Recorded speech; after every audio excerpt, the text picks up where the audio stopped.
হরে কৃষ্ণ, রাধে রাধে। সুধী কৃষ্ণ ভক্ত, গৌর ভক্ত, হরি ভক্ত, আমার মা সকল, বাবা সকল, আপনাদের প্রতি প্রত্যেকের চরণে সশ্রদ্ধ প্রণাম প্রণাম জানাই। উপস্থিত সাধুগুরু বৈষ্ণব মন্ডলীর চরণে, অনলাইন উপস্থিত যত আমার দাদা মায়ের আত্মীয় স্বজন, ভাই বন্ধু, ভক্ত শ্রোতা, সাধুজনা গুণীজনা রয়েছেন, আপনাদের প্রতি প্রত্যেকের চরণে সশ্রদ্ধ প্রণাম।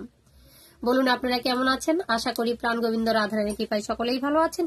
আমিও আপনাদের অনেক অনেক আশীর্বাদ ভালোবাসাই খুব ভালো আছি।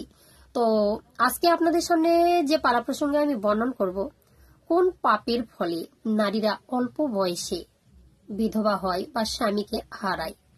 তো চলুন আজকে আমরা ভিডিওতে প্রবেশ করি। ততক্ষণ আপনাদের কাছে অনুরোধ করব, ভিডিওটা খুব ইম্পর্টেন্ট, মন দিয়ে শুনবেন। অনেক কিছু তথ্য রয়েছে এই ভিডিওর মধ্যে, তো একদমই ভিডিও স্কিপ করবেন না, পুরো ভিডিওটা দেখতে থাকুন। যদি ভিডিও দেখে ভালো লাগে অবশ্যই চ্যানেলে লাইক শেয়ার কমেন্ট করে চ্যানেলটি সাবস্ক্রাইব করে পাশে থাকবেন। তো চলুন আমরা ভিডিওতে প্রবেশ করি। ওম অখণ্ড মণ্ডলাকারং ব্যক্তং যেন চরাচরম তৎপদং দর্শিতং যেন তস্মৈ শ্রী গুরুবে নমঃ। ওম অজ্ঞানতিমিরান্ধস্য জ্ঞানাঞ্জনা শলাকায় চক্ষুরুন্মিলিতং যেন তস্মৈ শ্রী গুরুবে নমঃ। গুরু কৃপা হি কেবলম, গুরু কৃপা হি কেবলম, গুরু কৃপা হি কেবলম। তো বাবা, কৃষ্ণ কথা হরি কথায় আমার মতি নেই। যে কথাগুলো আমি বলবো, তো সমস্ত কথা হচ্ছে ধর্মমূলক তত্ত্ব। এই যে আমরা বলেছি কোন পাপের ফলে নারীরা অল্প বয়সে বিধবা হয়। যৌবন থাকতে যদি বিধবা হয় কোন নারী, তার বাবা দুঃখের পারাপার থাকে না। যেমন একুল উকুল ভর্তি নদীর মধ্যে, নদীর বুকে একটি তরী যদি বৈঠা হারিয়ে যায়, সেই তরীটা ঘূর্ণি পাকে ঘুরতে ঘুরতে গহীন সমুদ্রে ডুবে যায় বা ভেসে চলে যায়, কুল কিনারা পায় না। তেমনি একটি নারীর জীবনে কিন্তু সেটা ঘটে, মানে অকুল দরিয়ার মাঝে কিন্তু ভেসে যায়। তো আমরা সময় থাকতে কিছু বুঝি না, দাঁত থাকতে দাঁতেরও মর্ম বুঝি না। দাঁত যখন উঠে যায় তখন মনে হয় যে এই জিনিসটা খাবো কি করে, এই জিনিসটা চিবাবো কি করে, তাই না? তো ফলস দাঁত যতই লাগান, তো নিজের দাঁতের মতো আর কিন্তু হয় না। তো এই যে কম বয়সের নারীরা কিন্তু আজকাল কেউ মাথায় কাপড়ই দেয় না, কিন্তু অথচ আমরা দেখেছি বৃদ্ধ বয়সী মাতারা এখনো পর্যন্ত মাথায় ঘোমটা দিয়ে পায়ের গোড়ালি ঢেকে হেঁটে চলেছে, দেখেছি। তো সেগুলো দেখে আমরাই শাশুড়িদেরকে বকাবকি করি, এখনো পর্যন্ত তোমার কি ভাসুর রয়েছে, তোমার কি মামা শ্বশুর আছে, এখনো কেন মাথায় তোমার কাপড় দিতে হবে? তা কাপড় দেওয়ার তত্ত্বটা আপনারা এখনই জানবেন। তো কি বলবে, সময় থাকতে একটু কিছু করতে হবে। মরণ তো সকলেরই হবে, তাই না? তো মৃত্যু কাউকে উপেক্ষা করে না, মরণ সবারই জীবনে হবে।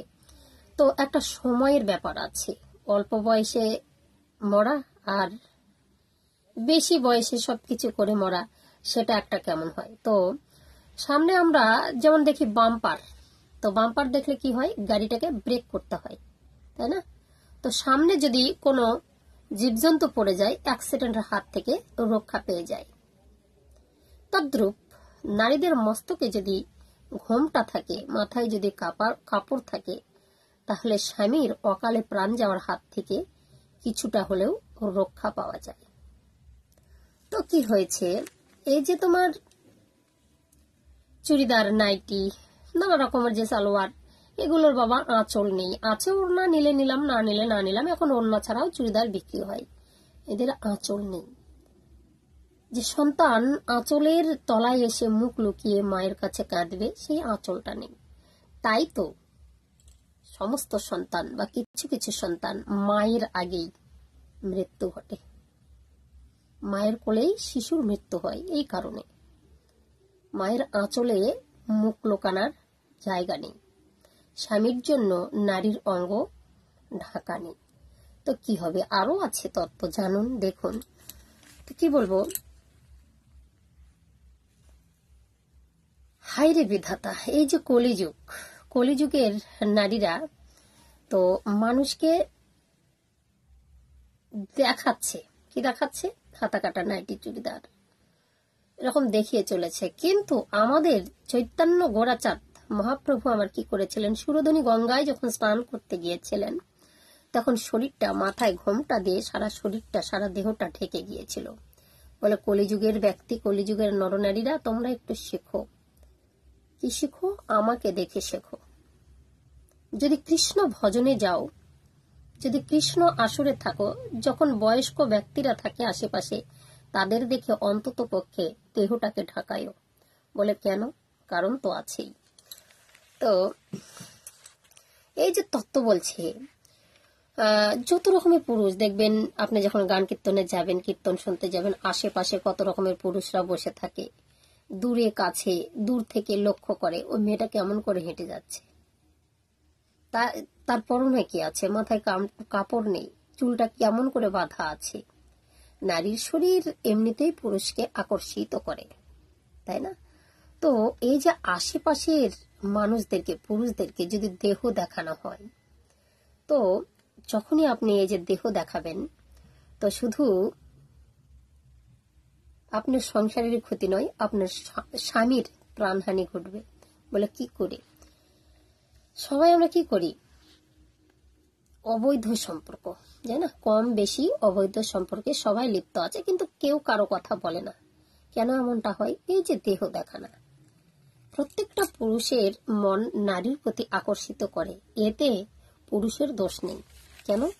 এখানে কামদেবজির 5টা বাণ আমাদের মধ্যে দিয়ে দিয়েছি, সবার মাঝে সেটা আছে।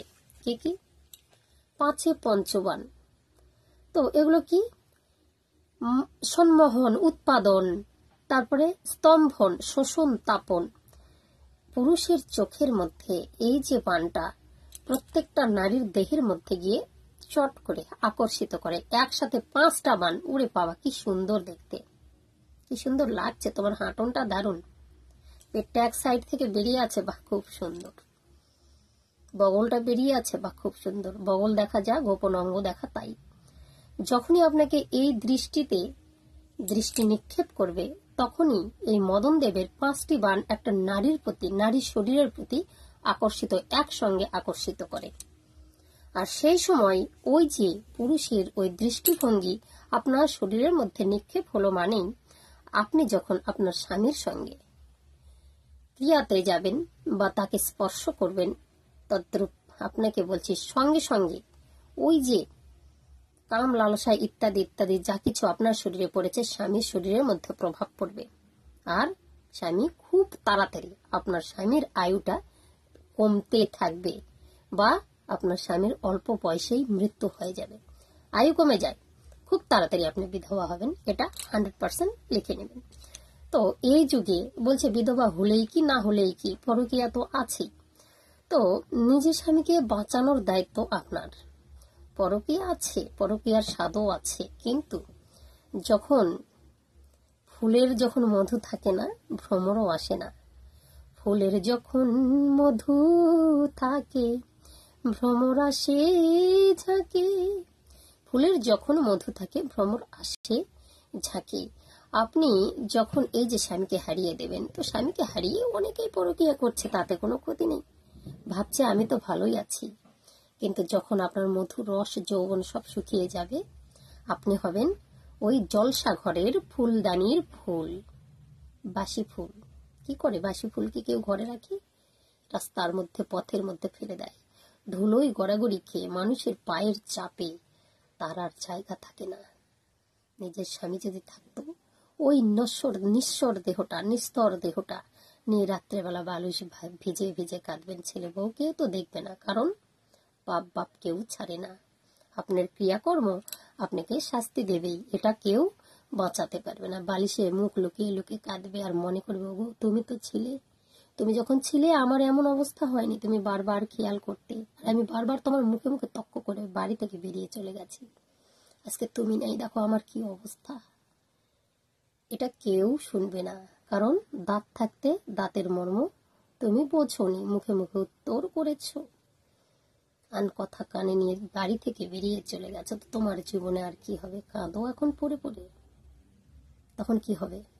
আর কি কেউ এসে ডাকবে, ওগো শোনো আমি তো আছি? বৃদ্ধ হলেও ভালোবাসাটা যদি থাকে, তুমি যখন কাঁদবে, ছেলে ভাত দেয় না, বৌমা ভাত দেয় না, তাও তো বালুশির মধ্যে মুখটা লুকিয়ে যখন কাঁদবে, স্বামী কাছে টেনে বলবে, ও আমি তো আছি, তোমার এত চিন্তা কিসের? কি হবে? রাস্তায় দুজনে গিয়ে থাকবো গাছতলায়, নিজের স্বামী বৃদ্ধ হোক, ন্যাংরা হোক, খোড়া হোক, যদি গাছতলায় যদি আপনি থাকেন, কেউ একটা কথা বলারও সাহস পাবে না, তাই না? তো কি বলেছে, রাতের অন্ধকারে শুয়ে শুয়ে আপনি যখন চিন্তাটা করবেন, তখন আপনার সিসিটিভি ফুটেজ সবকিছু মনে করিয়ে দেবে। আপনি আগে কি করেছেন, কি করেননি, কোথায় গিয়েছেন, কি খেয়েছেন, কি খাননি, স্বামীকে কতবার গালাগালি দিয়েছেন, স্বামী একটু কথা বললে কতবার বাবার বাড়িতে চলে গেছেন সন্তানকে রেখে, এগুলো সব আপনার সামনে এসে ভেসে উঠবে।